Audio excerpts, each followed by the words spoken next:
नमस्कार दोस्तों।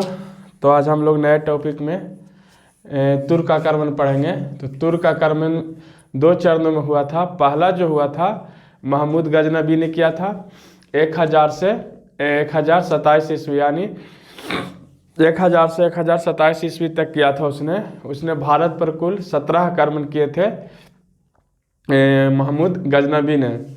तो और दूसरा आक्रमण जो हुआ था मोहम्मद गौरी ने किया था।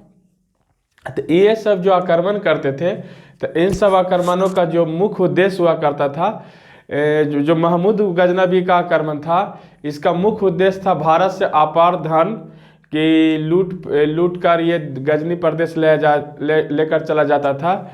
इसका जो यही मुख्य उद्देश्य था कि वह आक्रमण करता था और आक्रमण करने के बाद भारत से अपार धन को लूटकर वह गजनी प्रदेश लौट जाता था। इसका भारत में सत्ता स्थापित करने का कोई इरादा नहीं था।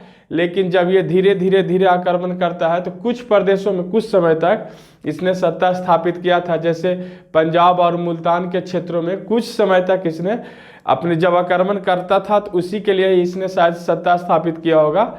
कुछ क्षेत्रों में जैसे पंजाब और मुल्तान के क्षेत्रों में कुछ समय के लिए इसने अपना सत्ता स्थापित किया था। पर ये मेन रूप से इसका भारत पर धन लूटने के इरादे से आक्रमण करता था। तो शुरू करते हैं तुर्क आक्रमण। तो तुर्क आक्रमण में महमूद गजनबी से पहले इसका एक पिता था सुबतगीन। जो सुबतगीन था, जो 977 ईस्वी से ही जब अरबों का आक्रमण हुआ, तो उसके बाद ये 977 ईस्वी के बाद भी इसने जो भारत पर आक्रमण करने की जो नीतियां थी, इसको इसने जारी रखा।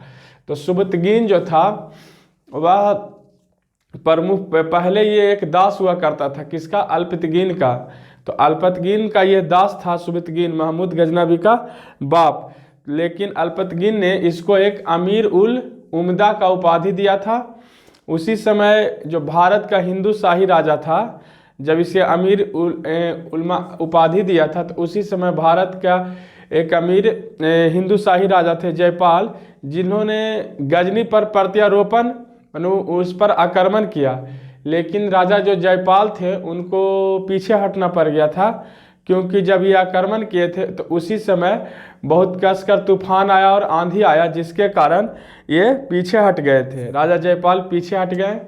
फिर वो पीछे हटकर भारत लौट आए। भारत लौटने के बाद इन्होंने कन्नौज, ग्वालियर, इन सभी प्रदेशों के राजाओं जैसे गुज्जर, प्रतिहार, चहमान और अन्य जागीरदारों के साथ एक संघ बनाया। वो संघ बनाकर किससे लड़ने के लिए? तो गजनी प्रदेश के जो राजा थे, गजनी प्रदेश के राजाओं से लड़ने के लिए, तुर्कों से लड़ने के लिए।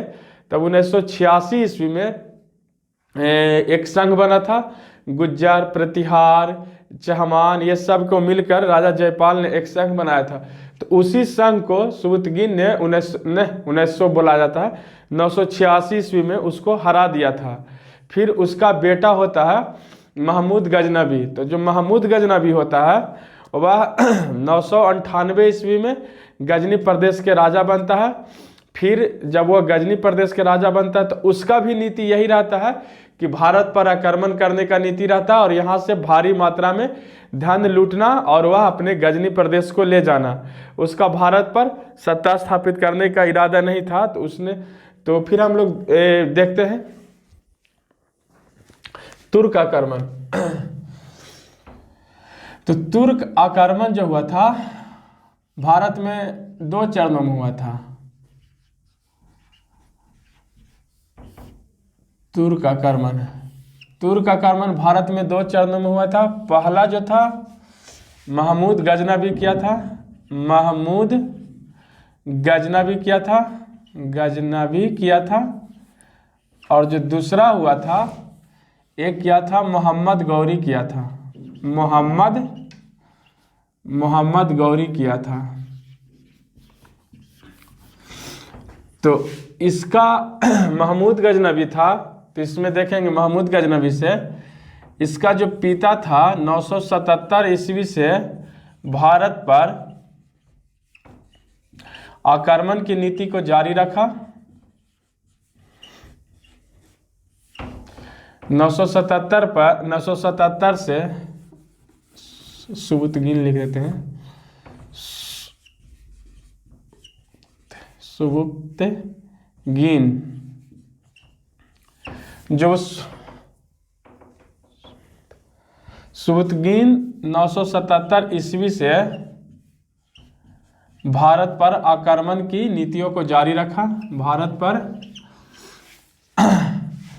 आक्रमण नीति को जारी रखा, नीति को जारी रखा, जारी रखा।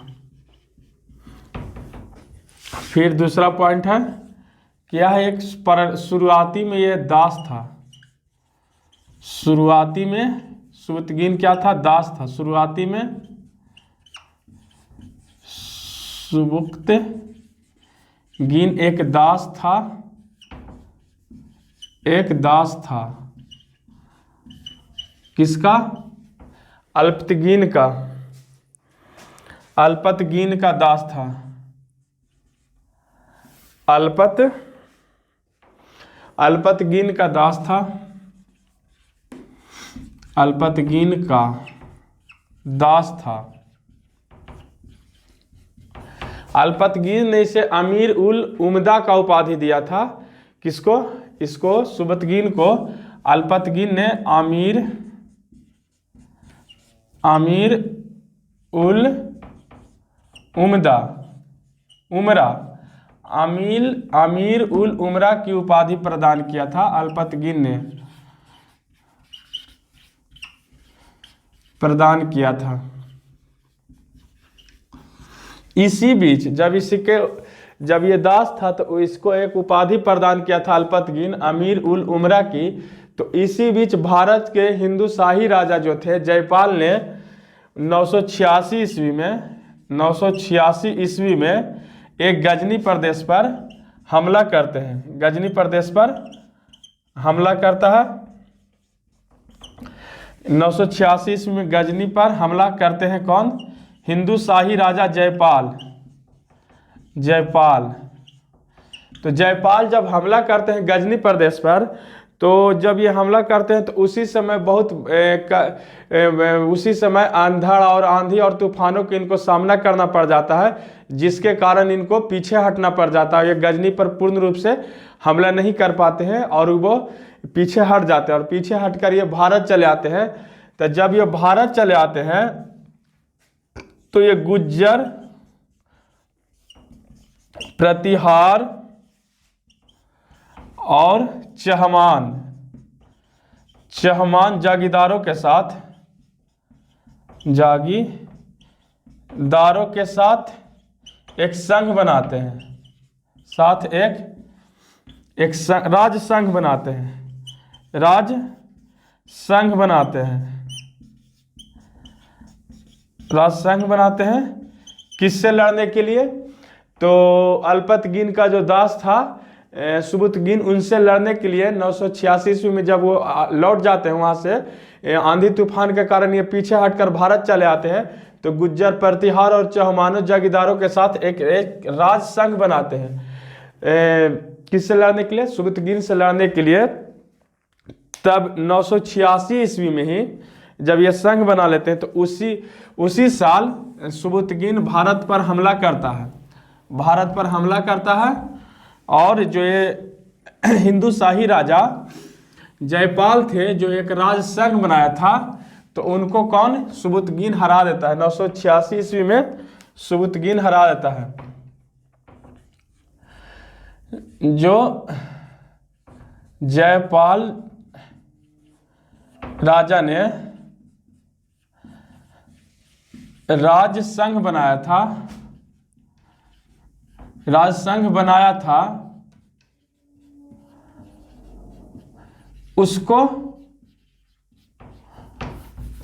उसको ये हरा देता है। कौन? सुबुतगीन हरा देता है।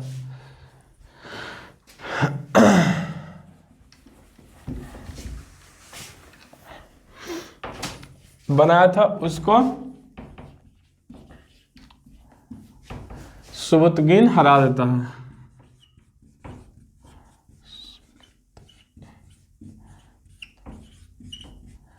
हरा देता है कब? 986 ईस्वी में।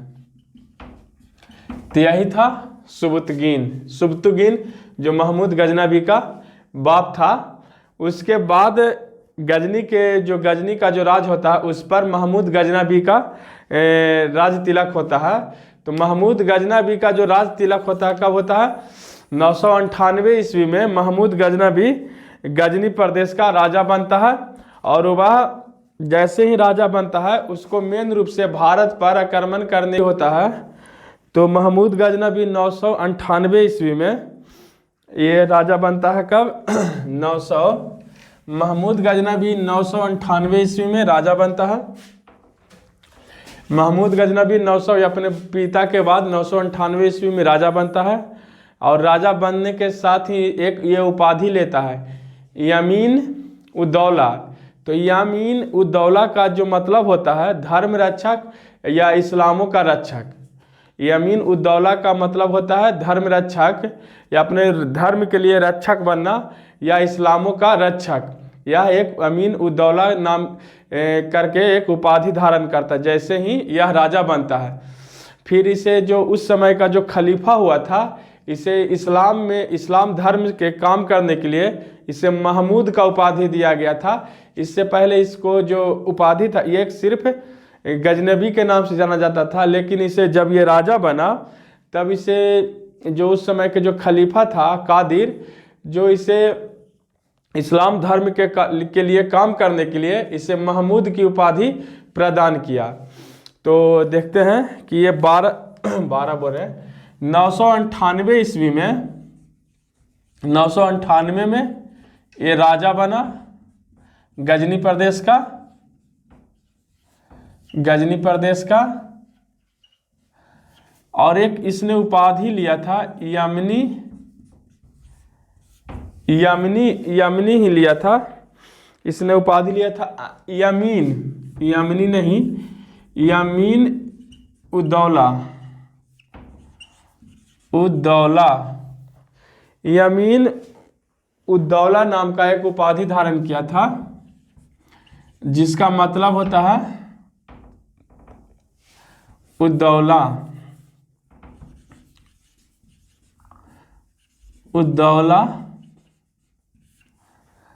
यामीन उद्दौला उपाधि धारण किया था जिसका अर्थ होता है धर्म रक्षक या इस्लाम का रक्षक।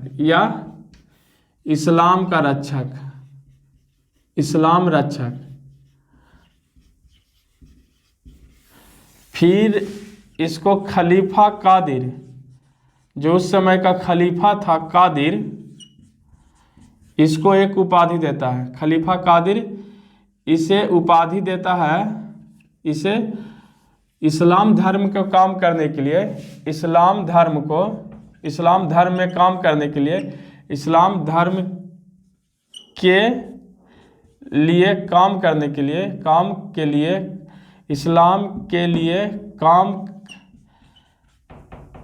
इस्लाम धर्म को बढ़ावा के लिए, बोलिए ना, इस्लाम धर्म को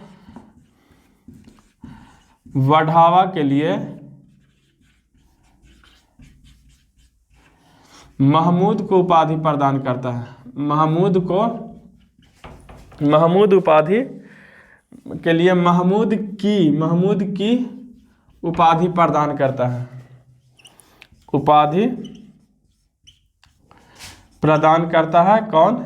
खलीफा कादिर प्रदान करता है इसको खलीफा कादिर। इसीलिए इसका वंश का जो नाम होता है इसका आता है, जो इसका वंश का नाम भी यामिनी भी बोला जाता है।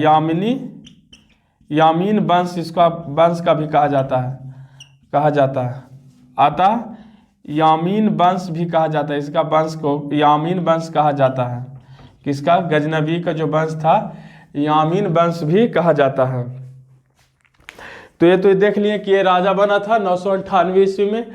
इसने एक उपाधि धारण किया था, क्या? यामीन उद्दौला, जिसका मतलब होता है धर्म रक्षक या इस्लाम का रक्षक। जो उस समय का जो खलीफा था कादिर, इस्लाम धर्म को बढ़ावा के लिए इसको एक उपाधि प्रदान किया था। क्या प्रदान किया था? महमूद। तो इसी का नाम आगे चलकर महमूद गजनवी हो गया। इसलिए इसका जो वंश का नाम है यामीन वंश भी इसको कहा जाता है, यामीन वंश के नाम से भी जाना जाता है। और यह महमूद गजनवी है जो सुल्तान का उपाधि धारण करने वाला पहला सुल्तान था। महमूद गजनवी सुल्तान उपाधि धारण करने वाला पहला सुल्तान था।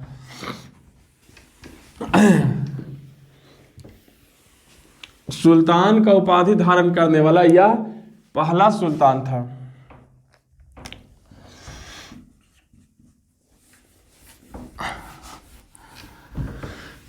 जो था सुल्तान उपाधि धारण करने वाला, सुल्तान का उपाधि धारण करने वाला, उपाधि धारण करने वाला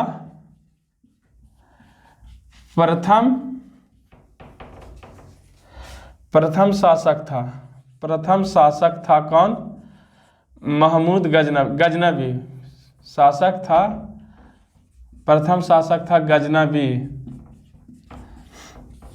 जिसने सुल्तान की उपाधि धारण किया था। वह पहला शासक था जिसने, महमूद गजनवी जो था पहला शासक था जिसने सुल्तान की उपाधि धारण किया था। लेकिन इस उपाधि को जो खलीफा था कादिर, इस उपाधि को वह स्वीकार नहीं किया था। उस समय का जो खलीफा था कादिर, इसके उपाधि को वह स्वीकार नहीं किया था। फिर हम देखेंगे कि जब ये राजा बना 998 ईस्वी में, तो इसने भारत पर कुल 17 आक्रमण किए थे। तो वो जो 17 आक्रमण किए थे उसको भारत पर, उसको जो इसका जो इम्पोर्टेंट आक्रमण हो गए उसको हम लोग देखेंगे और आगे बढ़ते हैं। कितने ईस्वी में कौन कौन जगह पर आक्रमण किए थे उसको हम देखेंगे।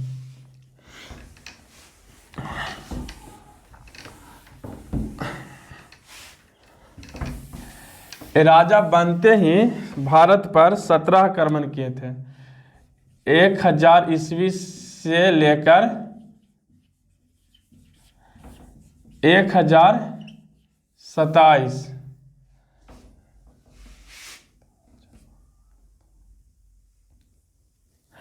1000 ईस्वी से लेकर 1027 ईस्वी तक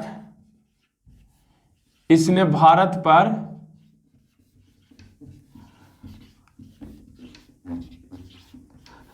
17 बार आक्रमण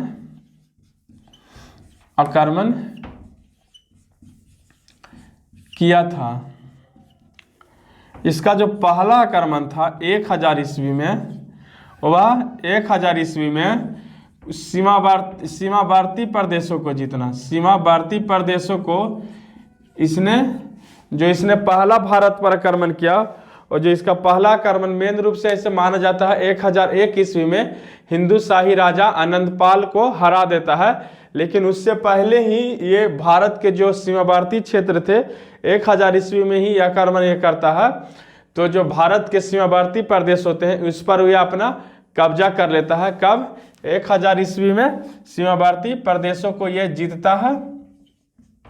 सीमावर्ती प्रदेशों को यह जीतता है। फिर दूसरा इसका मेन आक्रमण इसका ये माना जाता है 1001 ईस्वी में जयपाल राजा को, हिंदू शाही जो राजा होता है जयपाल, हिंदू शाही राजा जयपाल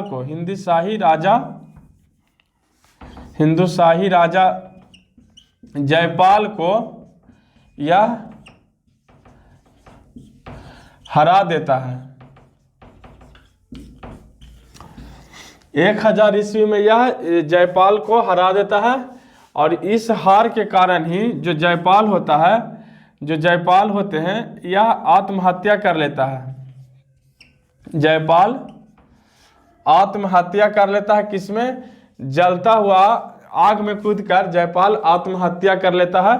जब यह महमूद गजनवी से हार जाता है तो जलती हुई एकदम धधकता हुआ आग में कूदकर यह आत्महत्या कर लेता है। फिर इसका जो अगला जो अभियान होता है इसका तीसरा जो अभियान होता है, तीसरा अभियान भेरा का अभियान होता है।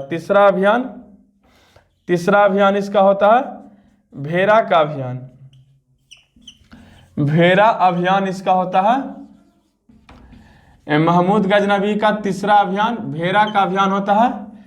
फिर इसका आगे देखते हैं, इसका जो अगला अभियान होता है, छठा अभियान होता है 1008 ईस्वी में राजा हिंदू शाही राजा अनंत पाल को यह हरा देता है। तो छठा जो इसका आक्रमण होता है, हिंदू राजा अनंत पाल को यह हरा देता है। तो अनंत पाल भी जो होता है छठा अभियान महमूद गजनवी का जो होता है, छठा जो अभियान होता है, छठा अभियान हिंदू शाही राजा अभियान, जो छठा अभियान होता है वह भी दूसरा अभियान इसका जो पहला मेन रूप से जो अभियान होता है, हिंदू शाही राजा जयपाल को हरा देता है। तो जयपाल जो होता है आत्महत्या कर लेता है। और जो छठा अभियान होता है वह भी हिंदू शाही राजा अनंत पाल के खिलाफ होता है।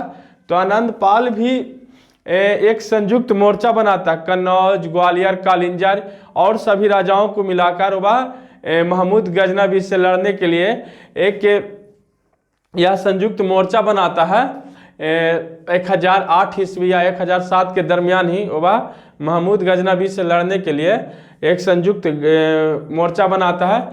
लेकिन जब महमूद गजनवी 1008 ईस्वी में अनंत पाल और महमूद गजनवी के जब लड़ाई होती है तो अनंत पाल की हार हो जाती है। वह महमूद गजनवी अनंत पाल हिंदू शाही राजा अनंत पाल की जो संयुक्त मोर्चा होता है उसको वह हरा देता है और अनंत पाल की राजधानी को वह जीत लेता है।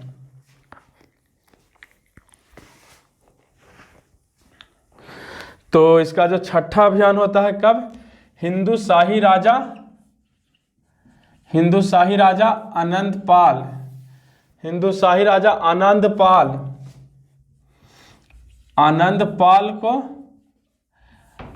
पाल के संयुक्त मोर्चा को यह हरा देता है। संयुक्त मोर्चा को हरा देता है छठा अभियान में, संयुक्त मोर्चा को यह हरा देता है। और महमूद गजनवी का सातवां आक्रमण जो होता है नगरकोट होता है। जो इसका सातवां आक्रमण होता है नगरकोट होता है। सातवां जो इसका सातवां अभियान होता है वह क्या होता है, नगरकोट।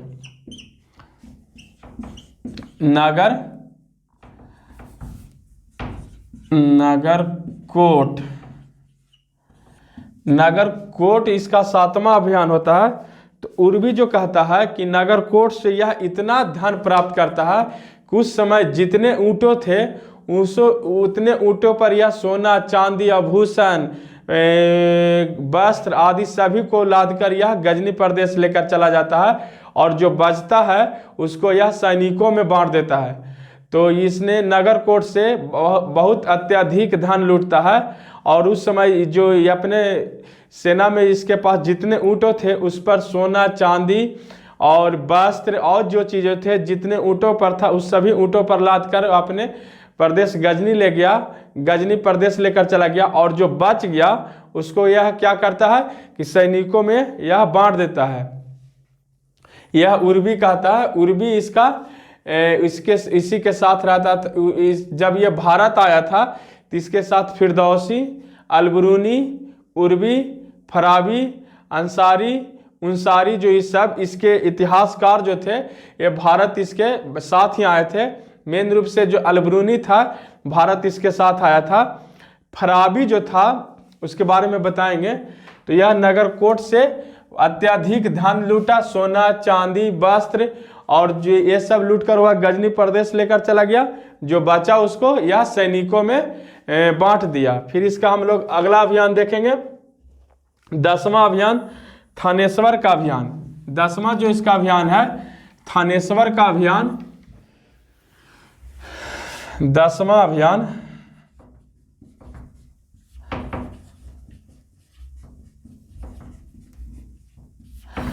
तो जब इसका जो सातवां अभियान था नगर कोट, उसमें अत्यधिक सोना चांदी को लूटा और लूटकर वह महमूद गजनवी का जो 10वां आक्रमण था वह थानेश्वर था। तो इसका जो 10वां आक्रमण था थानेश्वर था, थानेश्वर इसका 10वां आक्रमण था, 10वां अभियान था थानेश्वर। यहाँ पर इसने थानेश्वर पर इसने आक्रमण किया। तो जब आक्रमण किया तो वहाँ पर चक्र स्वामिनी का जो कांस की प्रतिमा थी उसको उसने लूटा और लूटकर गजनी प्रदेश भेजवा दिया और सार्वजनिक भूमि पर उसको वहाँ रखवा दिया, वह फेंकवा दिया था 10वां अभियान में। तो यहाँ पर उसने चक्र स्वामिनी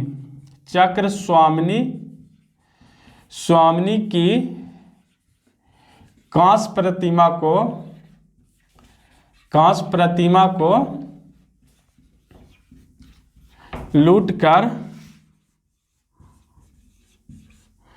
लूटकर गजनी प्रदेश भेजवा दिया था। गजनी प्रदेश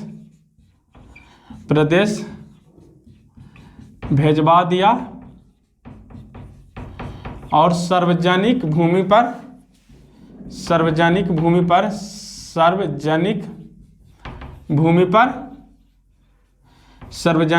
पर रखवा दिया था या फेंकवा दिया था। सार्वजनिक भूमि पर रखवा दिया या फेंकवा दिया था।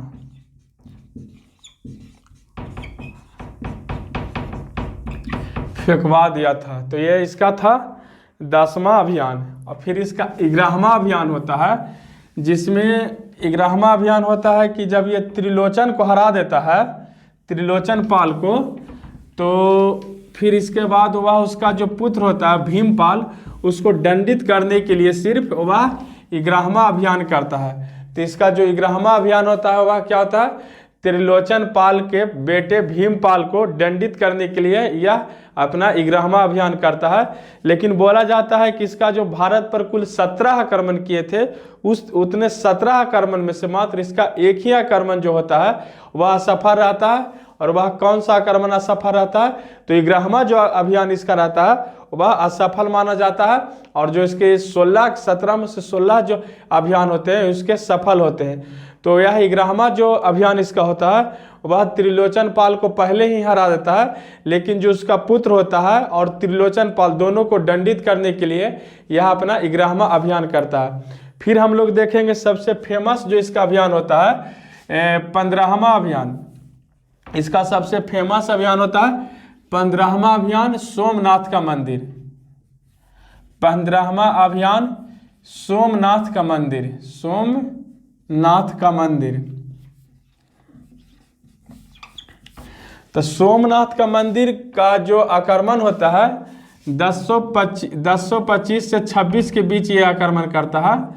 1025 से 26 के बीच ये सोमनाथ मंदिर पर आक्रमण करता है। जब ये इस पर आक्रमण करता है तो यह 3 दिनों के युद्ध के बाद जो ये महमूद गजनवी होता है 3 दिन लगातार युद्ध करता है, तब जाकर वह नगर पर विजय प्राप्त करता है और सोमनाथ के मंदिरों पर यह आक्रमण करता है। फराबी बोलता है कि जो सोमनाथ की मंदिर थी वह मंदिरों की मूर्तियों को यह नष्ट कर देता है और नष्ट करके कुछ मूर्ति वहीं पर नष्ट कर देता है और मूर्तियों का कुछ जो भाग होता है वह गजनी प्रदेश ले जाके मस्जिदों के द्वारों पर फेंकवा देता है। ये अलबरूनी बोलता है, जो उसके साथ युद्ध क्षेत्रों में उसके साथ रहा करता था। तो बताता है कि जो सोमनाथ की मंदिर को इसने स्वयं तोड़ा था और तोड़कर उसकी मूर्ति को नष्ट कर देता है। और नष्ट करने के बाद जब यह कुछ भागों को वह गजनी प्रदेश भेजकर मंदिरों के रास्तों पर यह फेंकवा देता है महमूद गजनवी। यह मेन रूप से तो यह भारत में धन लूटने के ही मकसद से आता था, लेकिन इसको मूर्ति तोड़ने का भी बहुत ज़्यादा शौक था। महमूद गजनवी को मूर्ति तोड़ने का बहुत ज़्यादा शौक था, इसलिए इसको कुछ इतिहासकारों ने मूर्ति भंजक बोला है। मूर्ति भंजक अर्थात मूर्तियों को तोड़ने वालों को मूर्ति भंजक बोला जाता है। इसने में भारत पर कुछ इतिहासकारों का मत है कि ये भारत पर मेन रूप से धन लूटने के इरादे से आते थे और धन लूटकर चला जाता था। इनका यहाँ पर साम्राज्य स्थापित करना नहीं होता था। लेकिन कुछ इतिहासकार बोलते हैं कि नहीं, ये हिंदू धर्म को आहत करने के लिए और इस्लाम धर्म को बढ़ावा देने के लिए धन लूटना तो इनका मकसद था ही। मतलब धन, इतिहासकार बताते हैं कि कुछ दूसरे इतिहासकार हैं, उनका मत है कि धन लूटना तो इनका प्रथम मकसद एक था कि धन इनका लूटना है, अपार धन भारत से लूटना है। लेकिन हिंदू जो धर्म थे उनको आहत करना था, उनकी मंदिरों को तोड़ना और उनको लूटना, वहाँ के मंदिरों को नष्ट कर देना और वहाँ के मंदिरों में जो कीमती चीज़ होते थे उनको लूट कर यह चला जाता था और इस्लाम धर्म को बढ़ावा देना। ये कुछ इतिहासकारों का मत है। और कुछ इतिहासकारों का मत मैंने बताया को वो बताते हैं कि सिर्फ ये भारत पर धन लूटने के इरादे से आते थे, इनका भारत पर कोई मतलब ये हिंदू धर्म को आहत करना और इस्लाम को बढ़ावा देना नहीं था। लेकिन कुछ इतिहासकारों का अलग मत है। तो ये इसे मूर्ति भंजक भी बोला जाता है महमूद गजनबी को। जब इसने भारत पर कुल 17 आक्रमण किए थे तो उस दरमियान इसने भारत पर हिंदू धर्म के अनेकों मंदिरों को तोड़ा, उसको नष्ट किया और उसमें से जो कीमती चीज होते थे उसको लूटकर वह गजनी प्रदेश को लेकर चला गया। तो यही जो सोमनाथ का मंदिर होता है, यहाँ भी उस मंदिर में आश्चर्यजनक मतलब बहुत कीमती यहाँ चीज़ें होती है और बहुत सोने जवाहरात होते हैं जो इस मंदिर से वह भारी मात्रा में यहाँ से लूटकर वह अपने गजनी प्रदेश को चला जाता है। इसने और सभी मंदिरों को इसने तोड़वाया था, अपने हाथों से नहीं तोड़ा था। लेकिन बोला जाता है कि सोमनाथ का जो मंदिर था, इसने वह उस मंदिर को अपने हाथों से नष्ट किया था और वहाँ के जो कुछ भाग थे उसको वह लेकर गजनी प्रदेश चला जाता है और वहाँ वह मस्जिदों के राहों पर उस सोमनाथ के मंदिरों का जो टुकड़ा होता है वह उसे मस्जिदों के रास्तों पर फेंकवा देता है। ये अलबरूनी कहता है। तो सोमनाथ का जो इसका 15वां आक्रमण था, यह सोमनाथ का मंदिर था। तो सोमनाथ को मंदिर को इसने 15वां आक्रमण था जिसको 1025 से 1026 में लूटा था।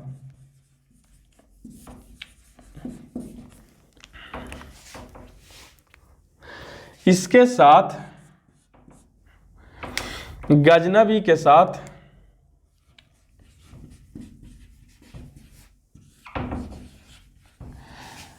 महमूद गजनबी के साथ फिरदौसी, अलबरूनी,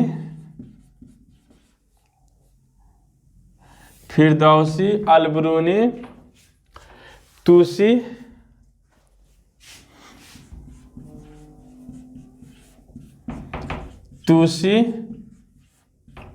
और फराबी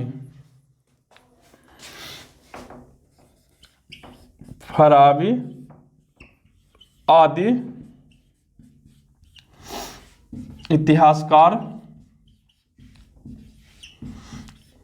इतिहासकार भारत आए थे।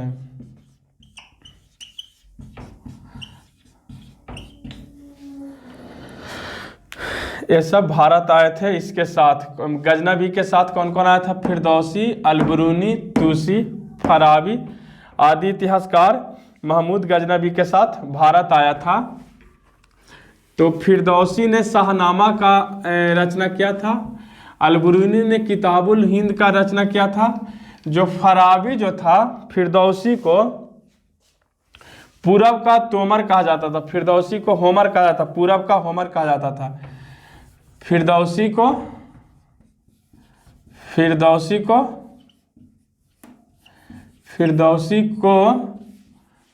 पूरब का होमर कहा जाता था।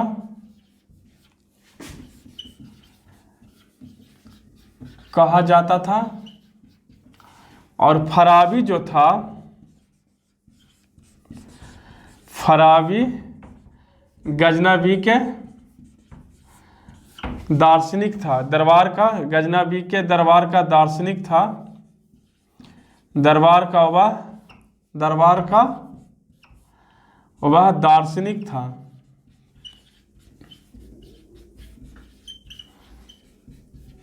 दार्शनिक था, उसका राज कवि जो था गजनबी का, उसका राज कवि था, राज कवि था कौन? महमूद गजनबी का राज कवि अंसारी और उनसारी था। उसका राज कवि अंसारी और उनसारी था, उनसारी था। इसका ये दोनों मतलब प्रथम जो राज कवि था अंसारी था और एक अन्य राज कवि था जो उनसारी इसका राज कवि था। तो इसके साथ मेन रूप से 4 इतिहासकार भारत आए थे। फिरदौसी, अलबरूनी, उराबी मंदिरों को लूटकर वह अपार धन लेकर जा रहा था। तो उसी समय उसको जाटों से उसका भिड़ंत हो जाता है। तो जो जाटों से उसका भिड़ंत हो जाता है तो जाट लोग जो होते हैं उसको क्या करता है कि उससे जो सोने चांदी होते हैं उससे कुछ मात्रा में लूट लेते हैं और उससे उनका भिड़ंत होता है, तो लड़ाई भी होता है। लेकिन महमूद गजनबी जो था वह बहुत चालाक था, वह जाटों से युद्ध नहीं करता है, जो चुपचाप वहाँ से वह निकल जाता है। फिर 1027 ईस्वी में उसका अंतिम अभियान होता है। तो जो वह अभियान करता है 1027 ईस्वी में, तो जब वो भारत से जो सोमनाथ के मंदिरों से जितने सोने जवाहरात जो लूटा था और मंदिर का कुछ भाग लेकर वहाँ के मस्जिदों पर रास्ते पर फेंकवा दिया था, तो वो सब वहाँ सभी चीज़ों को पहुँचाकर जब वह 1027 ईस्वी में भारत लौटता है तो वह जाटों को दंडित करता है। और उसका उसी समय 1027 में ही अंतिम अभियान होता है। पंजाब में जो विद्रोही जो थे इनके खिलाफ विद्रोह करता है, तो उसको यह दमन करता है। तो इसका अंतिम अभियान 1027 ईस्वी में था। जाटों को दंडित किया और पंजाब के विद्रोहियों को इसने दमन कर दिया। और 1030 ईस्वी में महमूद गजनबी की मृत्यु हो जाती है। महमूद गजनबी की मृत्यु हो जाती है। तो महमूद गजनबी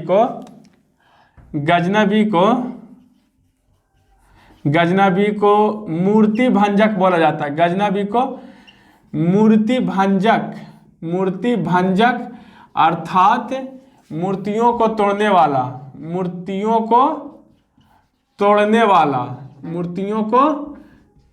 वाला इसको बोला जाता है। मूर्ति भंजक अर्थात मूर्तियों को तोड़ने वाला।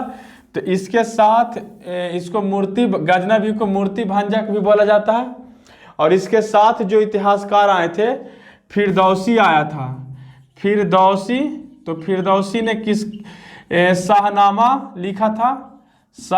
लिखा था। और अलबरूनी जो था किताबुल उल हिंद, अलबरूनी क्या लिखा था? किताब उल हिंद लिखा था। और उतबी लिखा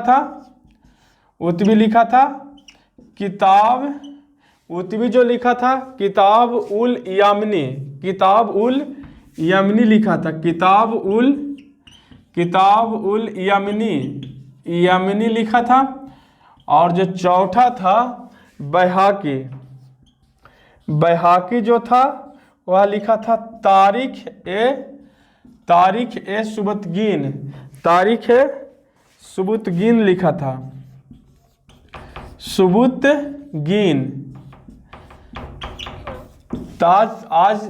आज हम लोग यहीं तक पढ़ेंगे, गजनबी तक। जो तुर्क आक्रमण हुए थे भारत में 2 चरणों में हुए थे। कौन कौन? पहला चरण जो महमूद गजनबी ने किया था, दूसरा चरण गौरी ने किया था। तो आज जो हम लोग पहला चरण को देख लिए, महमूद गजनबी ने किया था 1001 ईस्वी या 1000 ईस्वी से लेकर 1027 ईस्वी तक उसने भारत पर आक्रमण किए थे। कुल कितने आक्रमण किए थे? तो कुल उसने 17 बार आक्रमण किया था, जिसमें से उसका सबसे फेमस आक्रमण जो था सोमनाथ का मंदिर था, जिससे उसने वहाँ से अपार धन लूटकर अपने प्रदेश गजनी को चला गया। इसका मेन मकसद जो था, गजनबी का मेन मकसद था भारत पर साम्राज्य स्थापित करना नहीं था, वह था यहाँ से अपार धन को लूटकर अपने प्रदेश गजनी को ले जाना, लेकिन इसने कुछ क्षेत्रों पर, भारत के कुछ ही क्षेत्रों पर, जैसे मुल्तान और पंजाब के क्षेत्रों पर इसने सत्ता स्थापित किया था। लेकिन इसका मेन मकसद था भारत में लूटपाट करना, सत्ता स्थापित करना नहीं था।